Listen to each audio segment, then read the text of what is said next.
আসসালামু আলাইকুম। আশা করি আপনারা সবাই ভালো আছেন। আহ আজকে ঘড়ির কাঁটায় ২৮ অক্টোবর ২০২৫ এ এই হচ্ছে আমাদের পুকুর, যেটা দেখতে পাচ্ছেন। গ্রামে আসার পরে আজকে ১ম দিন আচ্ছা একটু বের হইছি। আর পুকুরের পাশেই যে গাছগুলো দেখতে পাচ্ছেন এগুলো হচ্ছে আমাদের কলার বাগান। এই পাশে আছে এটা তেঁতুলের গাছ, এটা বেলের গাছ। আবার ওই পাশে যেটা দেখতে পাচ্ছেন কলার গাছের একটা বাগান আছে। মাঝে মাঝে আমের গাছ, কাঁঠালের গাছ, আমড়ার গাছ সবকিছুই রয়েছে।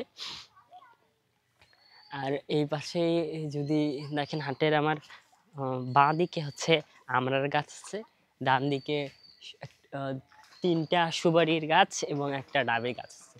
ডাবের গাছের ডাব হচ্ছে কিছুদিন আগেই যদিও পাড়া হয়েছে খাওয়া দাওয়ার জন্য। আর এই হচ্ছে একটা ছোট মিনি গার্ডেনিং বলতে পারেন, গার্ডেনিং করা হয়েছে। গ্রামীণ পরিবেশ বলতে এক অন্যরকম পরিবেশ। আজকে আমার আহ, ছোট বোন আর আব্বু বা মাছ মারলো এখানে। আমাদের এটা হচ্ছে পুকুরের সাইডে, এই পাশে এটা হচ্ছে আমাদের পুকুরের সাইডে যে ঘরটা থাকে, আহ, অনেকে বলে থাকার জন্য, মানে স্যালো মোটর পাহারা দেয় না, এই জন্য এই ঘরটা এরকম করা। বিভিন্ন কাজের সময় লাগে, যখন মাছ ধরা কিংবা চা ওষুধ দেওয়া, এই জন্য। আর অপোজিটে যদি একটু দেখাই আপনাদের, সামনের দিকে যে এপাশে এই যে গাছটা দেখতে পাচ্ছেন, এটা হচ্ছে জামের গাছ। আর এটা নতুন করে লাগানো হয়েছে, মেবি তেজপাতার গাছ হবে ওইটা। আর এই যে আমড়ার গাছ, এখান থেকে মূলত আমরা পারি। আরেকটা আমড়ার গাছ ছিল আমাদের বাসার ভিতরে, আজ থেকে ৫ বছর তার বেশি ৬ বছর আগে, এরপরে কেটে ফেলা হয়েছে। কলার গাছ, এদিকে জলপাইয়ের গাছ লাগানো হয়েছে। এগুলো হয়তো কয়েক বছর পরে আবার বড় হয়ে যাবে। বড় হওয়ার পরে আবার অন্যরকম একটা এখানকার প্লেস ওয়েদার কাজ করবে। এই হচ্ছে কাঁঠালের গাছ, ইউক্যালিপটাস গাছ এগুলো। আর কলার গাছ পাশে, এইতে কলা ধরেও আছে অনেকগুলো। এই যে এখানে মিষ্টি কুমড়ার গাছ লাগানো হয়েছিল, সেই গাছগুলো আছে। এরপরে যদি একটু সামনে যাই, এই পাশে একটু দেখাই, এই হচ্ছে আমাদের কলার বাগান। একদম এখান থেকে মূলত কলার বাগান শুরু, আস্তে আস্তে আস্তে আস্তে ভেতরে চলে যাচ্ছি। এখানে দেখতেই পাচ্ছেন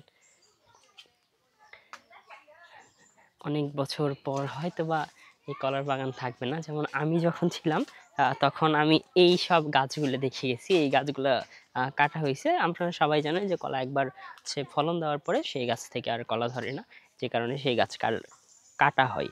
কাটলে নিচে থেকে আরও বুক বের হয়, বাগুর বলা হয়, এগুলো বের হয়।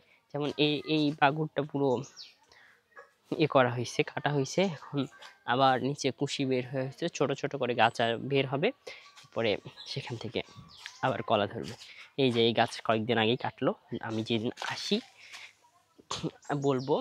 বলছিলাম যে আসতেছি, সেই দিন আমি বললো কাটছে তারা। আর আমাদের অপোজিটে একটু সামনে গেলেই আমরা দেখতে পাবো যে এই যে বাঁশঝাড়, আমাদের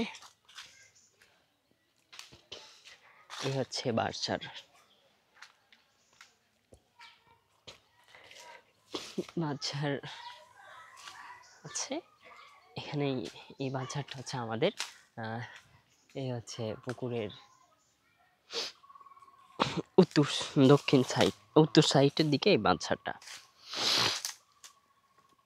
দক্ষিণ সাইডের দিকে এই বাঁশঝাড়টা হচ্ছে আমাদের। দুইটা বাঁশঝাড়, ওই পাশে একটা, এই পাশে একটা। এগুলো হচ্ছে তল্লা বাঁশ আমাদের। আর এই পাশে এগুলোটা হচ্ছে ভালকো বলা হয় আমাদের বগুড়ার ভাষায়। এই হচ্ছে মূলত আমাদের পুকুরের চারপাশে পরিবেশ এবং বাসার চারপাশে পরিবেশ।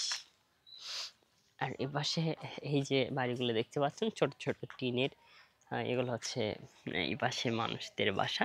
বেশিরভাগই সবাই ওইরকম করেই ছোট ছোট বাসা করে রাখছে, টিনের বাসা করে রাখছে। এগুলো বাসা হয়তো এক সময় পরিবর্তন হয়ে যাবে, ছাদ হয়ে যাবে, বিল্ডিং উঠবে সময়ের সাথে সাথে। এই ছিল মূলত ছোট্ট একটা ভিডিও। আর ভিডিওটা আমার জন্যই করতেছি আজকে।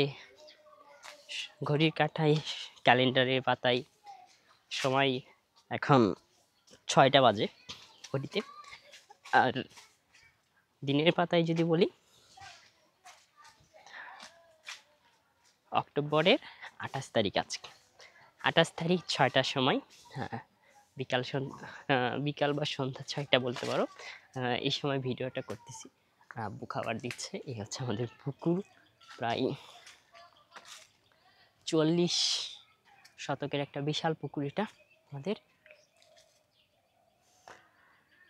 হ্যাঁ, যেখানে ছোটবেলায় মাছ ধরতাম। আজকে অনেক দিন পর আবার আমার বোন আর আব্বু মাছ ধরলো।